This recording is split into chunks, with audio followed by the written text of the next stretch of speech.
বলেন।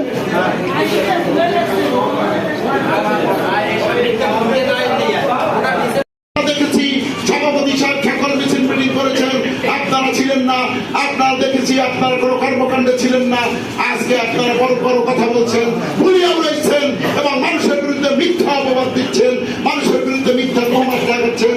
আপনাদেরকে হুঁশিয়ার করে দিতে চাই, বরিশাল সদর উপজেলা যদি জেগে জাগ্রত করি, সবাইকে যদি আমরা সাথে নিয়ে কাজ করি, তাহলে আপনাদের রাজনীতি আর থাকবে না। আমি আজকের এই অনুষ্ঠানে যারা আমাদের এখানে ভুল দেওয়ার জন্য কষ্ট করে এসেছেন, আপনাদেরকে বরিশাল সদর উপজেলা বিএনপির পক্ষ থেকে আন্তরিক অভিনন্দন এবং শুভেচ্ছা জানাচ্ছি।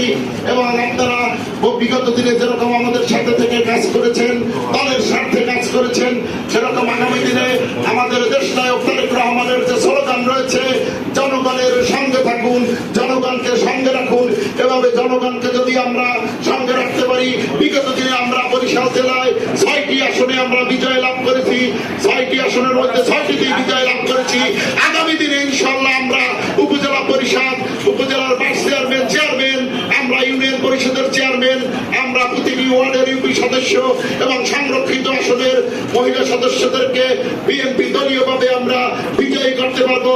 এই আশাবাদ ব্যক্ত রেখে বাংলাদেশ জাতীয়তাবাদী দলের সবাইকে ঐক্যবদ্ধ থাকার আহ্বান জানিয়ে আমার বক্তব্য শেষ করছি।